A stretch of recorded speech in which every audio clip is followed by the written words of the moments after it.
మీ అందరికీ తెలియదు ఏంటంటే నేను రాజు గారిని నేను అంకుల్ అని పిలుస్తాను. ఎందుకంటే నేను 8th 9th క్లాస్ ఉన్నప్పుడు మా నాన్నగారు రాజు గారు కలిసి సినిమాలు చేసేవాళ్ళు. అలా తీసిన ఒక సినిమా తొలి ప్రేమ. సో అప్పుడు సినిమా రిలీజ్ అయిన ఫస్ట్ డే హిట్ తర్వాత మా అందరము ట్రైన్లో వెళ్ళాము తిరుపతి. అప్పుడు అక్కడ మా ఇద్దరు కొంచెం బాండ్ ఏర్పడింది. ఆ తర్వాత వచ్చాక నేను కాలేజ్ బంక్ కొట్టినప్పుడల్లా నేను ఇలాగే దొరికిపోతుండేవాడిని. ఒక ఇన్సిడెంట్ ఇంకా నాకు బాగా గుర్తుంది. సంజయ్ థియేటర్ బయట రోడ్లో మీరు ఇటు సైడ్ వస్తున్నారు కార్లో, నేను ఇటు సైడ్ ఒక బైక్లో వెళ్తున్నాను. సినిమాలో ఒక హీరో హీరోయిన్ చూసినట్టు లుక్స్, అంత బిజీ రోడ్లో ట్రాఫిక్లో మీరు నన్ను చూడడం నేను మిమ్మల్ని చూడడము చూసి నేను భయపడిపోయి మీకు కాల్ చేసి అంకుల్ ఇంట్లో చెప్పకుండా చెప్పడము, థ్యాంక్ యూ మీ ఇంట్లో చెప్పలేదు, మీరు చెప్పుంటే అప్పుడు నాకు పగిలిపోయి ఉండేది. సో అది మా ఇద్దరి మధ్య ఉండే బంధం. సో ఆ తర్వాత కలిసి నేను హీరో అయ్యాను, తను ప్రొడ్యూసర్ అయ్యాడు.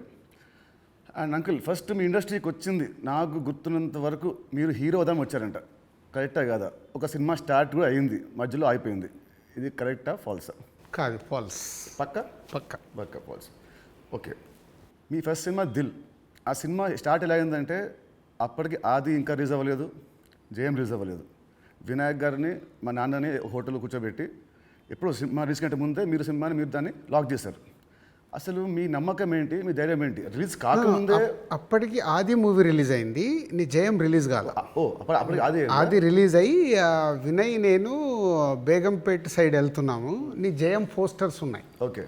సో జయం పోస్టర్ చూసి నాకు ఎవరి కుర్రాడు భలే ఉన్నాడంటే మా సుధాకర్ రెడ్డి కొడుకు జయం సినిమాతో లాంచ్ అవుతుండే, భలే ఉన్నాడన్నా నీ సినిమా అయినతో చేద్దామా అన్నాడు. వై నాట్, ఇమ్మీడియట్లీ నేను డాడీకి ఫోన్ చేసి ఆ మీటింగ్, నీ జయం రిలీజ్ కాకుండా ముందే మీటింగ్ చేసాము. సో ముందు సో దిల్తో మీ పేరు దిల్ రాజుగా అయింది. సో మీ ఫీలింగ్ ఏంటి? వినాయక్ గారు మేము మీకు ఇచ్చాం మా పేరు, లేదంటే మీ డబ్బులు పెట్టి మీరు మాకు హిట్ ఇచ్చారు కాబట్టి సొంత పేరు మీరు పెట్టుకున్నారా? అంటే జనాలు ఇచ్చారు అది.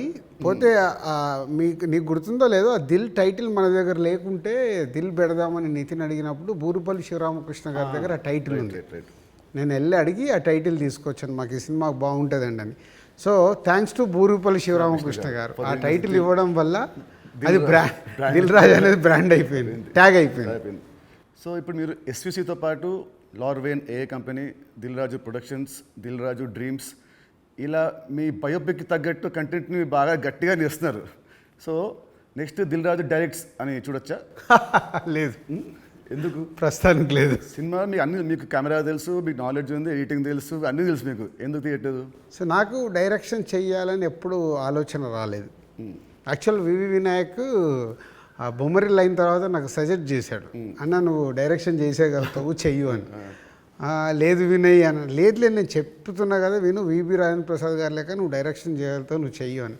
బట్ ఎప్పుడు ఆ సైడ్ నాకు డైరెక్షన్ చేయాలని ఆలోచన కలగలేదు. సో మీ బయోపిక్ తీసే ఇప్పుడు మీకు ఏమైనా ప్లాన్స్ ఉన్నాయా? ఎప్పుడన్నా ఆఫ్టర్ 5 years 10 years? నా బయోపిక్ నేను తీయలేను కదా, ఎవరైనా తీస్తారేమో.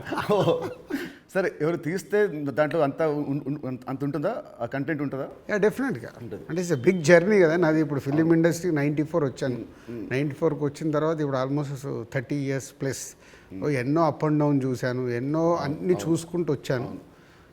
సో బయోపిక్ చేస్తే దానికి ఏ హీరో అయితే బాగుంటుంది? బట్ నాకు బాగా ఫేస్ మ్యాచ్ అయ్యేది నువ్వు ఒకటే. చాలా మంది అంటారు నితిన్ మీ బ్రదర్ అని. సో రాజుగారి బయోపిక్లో హీరోగా నేనే, ఇది ఫిక్స్ అయిపోయింది. ఇప్పుడు ఇవాళే ఈయన ప్రొడక్షన్, డైరెక్షన్ చూద్దాము, నేను హీరోని. సో ఇందాక మీరు చెప్పారు కదా అప్స్ అండ్ డౌన్స్ అన్నారు కాబట్టి ఆ క్వశ్చన్ అడుగుతాను. ఇండస్ట్రీలో చాలా చూస్తే తెలుసు నాకు, బట్ మేజర్గా నాకు గుర్తుండి నేను ఇండస్ట్రీ వచ్చినప్పటి నుంచి మొన్న సంక్రాంతికి ఒక సినిమా మీ ఫ్యాన్స్కి చాలా లాస్ అయింది. నెక్స్ట్ సినిమా ఇమ్మీడియట్ 3 days గ్యాప్లో అది మళ్ళీ అది వెళ్ళిపోయింది. ఈ మధ్యలో ఈ 3 రోజుల్లో మీ థాట్ ఏంటి? నెక్స్ట్ సినిమా కూడా అది కూడా పోతే అప్పుడు పరిస్థితి ఏంటి? మీ మైండ్లో రన్ అయిన మీ ఫీలింగ్ ఏంటి?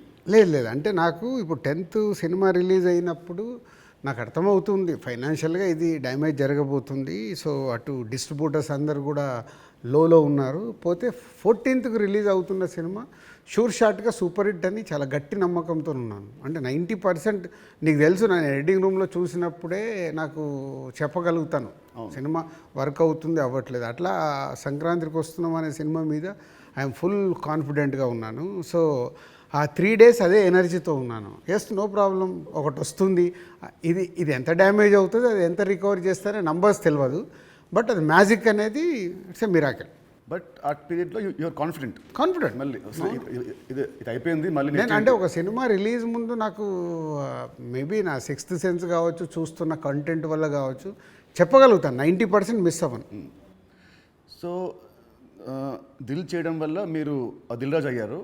బట్ నా దృష్టిలో మీరు బిల్ రాజు. ఎందుకు చెప్తాను. యాక్చువల్లీ చాలామంది ఆడియన్స్ కూడా చెప్పాలి ఇది. మామూలు చూస్తాను లాస్ట్ గత 1 year నుంచి మీ మీద వచ్చే నెగటివ్ ట్రోల్స్ కానీ ఇవన్నీ ఏవో వస్తుంటాయి కదా మామూలు ఆర్టికల్స్ అవి. 2005లో నేను సినిమా వేసాను, రామ్ సినిమా. అది రిలీజ్కి ఫైనాన్షియల్గా మేము చాలా అప్పుడు రిలీజ్కి మేము కొంచెం ఇబ్బందులు ఉండే. అండ్ అప్పుడు మాకు టర్మ్స్ అంతా బాగాలేవు, మా టర్మ్స్ మనకు. అయినా మీరు వచ్చి ఆ రోజు నైట్ ఒక పెద్ద అమౌంట్కి మీరు సైన్ చేశారు. సో టర్మ్స్ బాగాలేనప్పుడే మీరు హెల్ప్ చేశారు. ఇలాంటివి మీరు చాలామంది హీరోస్కి, చాలా ప్రొడ్యూసర్స్కి, డైరెక్టర్స్కి మీరు చాలా హెల్ప్ చేస్తారు. ఇది నాకు తెలుసు. సో ఈ మధ్య వచ్చి మీరు ఒక సినిమా బొక్కేస్తారంటే అది నాకు I want clear to audience that ప్రతి సినిమా చిన్న పెద్ద లేకుండా అందరు హెల్ప్ చేసేవాడు మీరు. అండ్ దీంట్లో చాలా డబ్బులు మీకు చాలామంది మీకు వెనక్కి మీకు ఇచ్చారు లేరు కూడా నాకు తెలియదు. బట్ ఈ హెల్ప్ చేసిన ఇంతమంది మీరు కష్టాల్లో ఉన్నప్పుడు వీళ్ళు కూడా మీకు తిరిగి హెల్ప్ చేస్తారని అనుకుంటున్నారా? అంటే బేసిక్గా నా లైఫ్ స్టార్ట్ అయింది ఎక్కడ అంటే నితిన్, నా కాస్ట్యూమ్ కృష్ణ గారికి నేను చాలా స్టోరీలో చెప్పాను. అరుంధతి అనే సినిమా 36 lakhs కొంటే 2 lakhs నేను రిలీజ్ రోజు కట్టలేదు. తర్వాత తీసుకెళ్ళి ఆయన ఫోన్లు ఎత్తకుంటే కూడా నేను పట్టుకొని వెళ్ళి 2 lakhs ఇచ్చి వచ్చాను. తర్వాత వారు నాకు పిలిచి పెళ్లి పందిరి చేసే వరకు వదిలిపెట్టలేదు. నిజంగా పెళ్లి పందిరి అనే సినిమా లేకుంటే ఐఎమ్ నాట్ దే, అసలు సినిమా ఇండస్ట్రీలో నేను లేను అనేది నేను గట్టిగా నమ్ముతాను. సో అంటే ఒక హానెస్ట్ అనేది ఒకటి ఎంత పని చేసిందో హెల్పింగ్ కూడా అంతే పని చేస్తుందని నేను నమ్ముతాను. నా లైఫ్లో ఇప్పుడు నువ్వు సంక్రాంతికి అడిగావు, ఇది రాకుంటే ఇది ఉండుంటే, అలాంటి ఒక 4-5 ఇన్సిడెంట్స్ ఉన్నాయి. అంటే నేను క్లోజ్ అయిపోయే ఇన్సిడెంట్స్. ఇప్పుడు అసలు సంక్రాంతికి వస్తున్నాము, రాకున్నా మాకేం కాదు, ఎందుకంటే ఆల్రెడీ ఎస్టాబ్లిష్ అయిపోయి ఉన్నాం. ఫైనాన్షియల్ డ్యామేజర్తో 2 ప్రాపర్టీలు అమ్మేసి ముందుకు వెళ్ళిపోతాం, అది పెద్ద విషయం కాదు.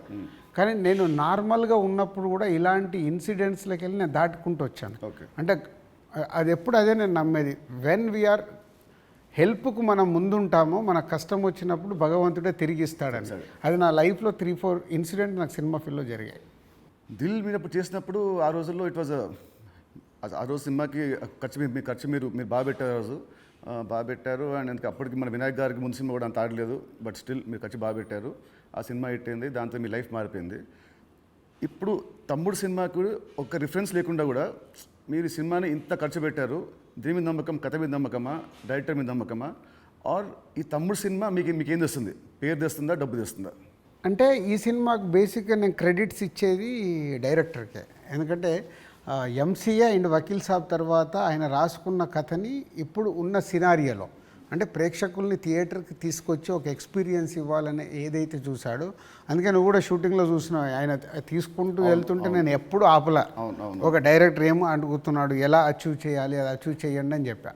అది అయిపోయిన తర్వాత నేను ఎప్పుడైతే యావిడ్ రూమ్లో సినిమా చూసుకున్నానో అప్పుడు నాకు అది ఎస్, వేణు అడిగింది ఇచ్చాను కాబట్టి ఆయన ఈ సినిమాని ఇవ్వగలుగుతున్నాడని. ఈవెన్ రాత్రి ఇప్పుడు నువ్వు ఒక భయంలో ఉన్నావు, ఎందుకంటే మనం లోలో ఉన్నప్పుడు చాలా భయంలో ఉంటాం. నేను అవన్నీ చూసేశాను. నైట్ నువ్వు నాకు ఫోన్ చేసి ఒక రీల్ చూసేసి ఒక ఎగ్జైట్మెంట్తో ఫోన్ చేసావు. ఎందుకు?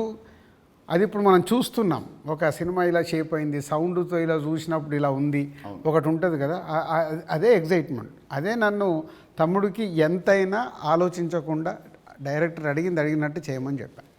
అండ్ దిల్ అప్పుడు కానీ లేదా మన లాస్ట్ సినిమా శ్రీనివాస్ కళ్యాణ్ కానీ మీరు షూటింగ్కి మీరు ఆల్మోస్ట్ ఎవ్రీడే వచ్చేవారు.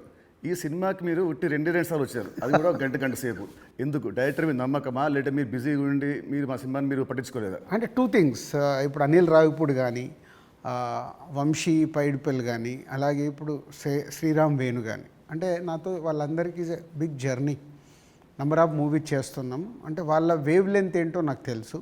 సో తెలిసినప్పుడు నేను వాళ్ళ దాంట్లో నేను ఇంటర్ఫేర్ కాను. సో నాకు కథ దగ్గర అనిపించింది చెప్తాను, ఎడిటింగ్ రూమ్లో అనిపించిందే చెప్తాను. నాకు ఇలా అనిపిస్తుంది, మీరు చూసుకోండి, ఇలా చెయ్యండి అని నేను చెప్పను వాళ్ళకు. ఎందుకంటే వాళ్ళకి నాకు క్వశ్చన్ వేస్తే దే విల్ అండర్స్టూడ్, అంటే నేను ఏం ఫీల్ అవుతున్నాను ప్రేక్షకుల్లాగానే. కొంతమంది దర్శకులతో ఇలా నాకు సింక్ అవుతుంది, అలా సింక్ అయిన వాళ్ళే వీళ్ళు. అందుకే వీళ్ళతో నంబర్ ఆఫ్ సినిమాలు చేసినా వాళ్ళు అది అవుట్పుట్ తెచ్చుకోవడానికి వాళ్ళే ఎక్కువ కష్టపడతారు, ఎందుకంటే వాళ్ళకు రిజల్ట్ కావాల్సిందే కదా. సో నేను ఇప్పుడు శ్రీనివాస కళ్యాణం ఉంది, ఇప్పుడు శతమానం భవ తర్వాత శ్రీనివాస కళ్యాణం చేస్తున్నాను కాబట్టి ఫుల్ టైం సో అక్కడే ఉండి ఎలా తీయాలి ఏంటి, సో ఏదైనా తప్పు జరుగుతుంటే కూడా సతీష్కు చెప్పి కరెక్ట్ చేయడం. సో అది నా ప్రాసెస్, ఏ సినిమాకు ఉండాలి ఏ సినిమాకు ఉండకూడదని నేను ముందే ఫిక్స్ అవుతాను. సో తమ్ముడు అనేది దిల్ రాజు సినిమానా లేదంటే వేణుశ్రీరామ్ సినిమా? వేణుశ్రీరామ్ సినిమా 100% మొత్తం ఇంటర్గ్రేట్. సో ఇంకోటి ఇప్పుడు మామూలుగా మిమ్మల్ని ఏం అడుగుతారు, ఇప్పుడున్న దిల్ రాజు పాత దిల్ రాజుకి ఏం చెప్తాడని అందరూ అడుగుతారు. నేను అడిగేది అంటే అప్పుడున్న ఓన్లీ రాజు ఇప్పుడున్న దిల్ రాజుకి ఏం చెప్తాడు? అది 22 years జర్నీ. అంటే అంటే సినిమా అంటే దిల్లు సినిమా నీకు మనకు అండర్ ప్రొడక్షన్లో ఉన్నప్పుడు షూట్ జరుగుతున్నప్పుడు నీకు దుబాయ్లో సాంగ్ చేస్తుంటే సడన్గా బైక్ స్కిడ్ అయ్యి నీ కాలు పైన పడింది. కాలు పైన పడితే మధ్యాహ్నంకి వెళ్ళి షూటింగ్ ఆపేసాం. అది నాకు ఫస్ట్ ఫిలిం. షూటింగ్ ఆపేసిన తర్వాత చిన్న నీకు ఎయిర్లైన్ ఫ్రాక్చర్. వినాయక్ ఇక్కడ ఉన్నాడు, నెక్స్ట్ ఠాగూర్ సినిమాలో బిజీగా ఉన్నాడు, అన్న మీరు వెళ్ళి సాంగ్స్ తీసుకొని రండి అన్నాడు. నీకు ఎయిర్లైన్ ఫ్రాక్చర్ అయ్యి మన హోటల్కి వెళ్ళిన తర్వాత ఇంకా మనం నెక్స్ట్ డే షూటింగ్ చేయడానికి స్కోప్ లేదు, ప్యాకప్, అందరు రిటర్న్ వెళ్ళిపోవాలి. సో అప్పుడు లక్ష్మణ్ అంకులు శిరీష్ అంకులు టెన్షన్లో ఉన్నారు, నేనేమో వెళ్ళిపోయి పడుకున్నాను. పడుకొని 4 o'clock లేసేసి శంకర్ మాస్టర్ డోర్ కొట్టి, మాస్టర్ రేపు నైట్ వెళ్ళిపోవాలి, నీకు ఇప్పుడు 2 పాటలలో ఏమేమి బ్యాలెన్స్ ఉన్నాయో ఒక్కసారి లిస్ట్ రాయని 6 గంటల వరకు కూర్చొని ఆయనతో రాపిచ్చి, ఇవి నితిన్ కాలు కింద పెట్టకుండా నువ్వు ఎలా మేనేజ్ చేయగలుగుతావు అంటే శంకర్ నేను మళ్ళీ డిఓపిని పిలుచుకొని మేము కూర్చొని డిజైన్ చేసాం. డిజైన్ చేసి మీకు చెప్తే మీరు అందరూ ఏంటి షూటింగ్ ఉందా ఎలా చేస్తారు అంటే ఇలా చేయబోతున్నాం, విల్ ఫినిష్ నెక్స్ట్ 2 days అని నీ కాలు కింద పెట్టనివ్వకుండా 2 రోజులు షూటింగ్ చేయించా కూర్చొని స్టాండింగ్. అంటే నా మొదటి సినిమా, నాకు ఆ సిచ్యువేషన్ అలాంటిది. ఆ రోజు 2 రోజులు షూటింగ్ ఆగకుండా చేసుకొని వచ్చి రిలీజ్కి ముందు మళ్ళీ ఆర్ఎఫ్సికి వెళ్ళి ఆ బ్యాలెన్స్ షాట్లని 2 పాటలు తీసి మ్యాచ్ చేశాం. అంటే అది నా ప్యాషన్. అంటే మొదటి సినిమాలోనే నేను ఒక సమస్య వస్తే దాన్ని జాగ్రత్తగా హ్యాండిల్ చేసుకుని సినిమాకి ఎలాంటి డ్యామేజ్ జరగకుండా చేయగలిగా. అదే మామూలు రాజు నుంచి దిల్ రాజుగా షిఫ్ట్ అవ్వడం. అంటే నాట్ ఓన్లీ దిల్, ఇలాంటి సో మెనీ ఫిలిమ్స్కి సో మెనీ ఎప్పుడు వస్తూనే ఉంటాయి. అవన్నిటిని జాగ్రత్తగా హ్యాండిల్ చేసుకుంటే 58 సినిమాలకు రీచ్ అయ్యాను. అదే ఫస్ట్ సినిమా దిల్లప్పుడు కూడా మీ అన్నింటిలో మీరు చాలా మీరు ఇన్వాల్వ్ అయ్యారు. ప్రతి దాంట్లో స్టోరీల నుంచి సీన్స్ నుంచి. కొన్ని సీన్స్ మీకు నచ్చకుంటే మీ వినాయక్ మీరు చెప్పలేకపోతే మీరు నాకు చెప్పేవాళ్ళు, నితిన్ చెప్పా ఈ సీన్ బాగా గుర్తున్నా, దాంట్లో ఉంటుంది ఒక ఎపిసోడ్ ఒకటి, టాలీగట్ ఎపిసోడ్ ఉంటుంది ఒకటి, అది సినిమా లేదు. సో అది సో మీ ఉత్సాహాన్ని చూసే సుకుమార్ గారు సినిమా రైటర్ కదా, ఆయన పెట్టాడు సినిమాలో ఒక డైలాగ్ వస్తుంది, మై నేమ్ ఇస్ రాజు అంటే ఒకటి వచ్చి ఎందుకంత ఫోజు మిమ్మల్ని చూసే పెట్టాడు డైలాగ్, గుర్తున్నా? బోర్డు మీద సో 2003 రాజుగారి దగ్గర ఉన్నదేంటి, ఇప్పుడు రాజుగారి దగ్గర లేనిదేంటి? ఉన్నది 2003కి ఇప్పటికి ఉన్నది. సినిమా అంటే అవలీలగా ఎక్స్పీరియన్స్తో పాటు వచ్చిన ఎక్స్పీరియన్స్తో పాటు సో ఈజీగా ఎలాంటి సిచ్యువేషన్ అయినా హ్యాండిల్ చేసే కెపాసిటీ అండ్ సినిమా పైన ఇంకా అవగాహన ఉంది. ఇది సాధించాను. లేనిది 2003 నుంచి 2010 వరకు ఒక్కొక్క సినిమా తీస్తూ ఒక్కొక్క కొత్త డైరెక్టర్తో జర్నీ చేస్తూ అద్భుతమైన జాబ్ సాటిస్ఫాక్షన్తో జర్నీ చేశా. 2014 తర్వాత అంటే ఆ పీరియడ్ తర్వాత నంబర్ ఆఫ్ ప్రొడక్షన్స్కు షిఫ్ట్ అయిపోయి సో దాన్ని ఎంజాయ్ చేయలేకపోతున్నా. అది ఇప్పుడు లేదు, ఆ ఎంజాయ్మెంట్ లేదు. Job satisfaction, enjoyment, job satisfaction ఉంది, ఎంజాయ్మెంట్ అంటే మార్నింగ్ 7కు నేను లొకేషన్కి వెళ్ళిపోయి ఈవినింగ్ ప్యాకప్ వరకు ఉండి మళ్ళీ వచ్చి నెక్స్ట్ డే సీన్ గురించి వెళ్ళి ఆఫీస్లో కూర్చొని 10 వరకు కూర్చొని అదొక ఎంజాయ్మెంట్ నాకు. I'm missing that. ఇప్పుడు ఆడియన్స్ సినిమా థియేటర్కి చెప్తారు మామూలు, ఇప్పుడు ఆడియన్స్ ఇప్పుడు ఎక్కువ రావట్లేదు, అది ప్రొడ్యూసర్గా ఏం చేయాలో మీరు చెప్తున్నారు. ఫర్ అ చేంజ్ మీరు హీరో అయితే హీరోగా మీరు ఆడియన్స్ థియేటర్ రావడానికి మీరు ఏం చేస్తారు? ప్రొడ్యూసర్గా చెప్తున్న దిల్ రాజు చెప్తున్న అన్ని పాయింట్స్ని నేను నితిన్ ప్లేస్లో ఉంటే నేను ముందడిగేసి అరే ఇవన్నీ ముందు మొదలు పెడదామని మొదలు పెడతాను.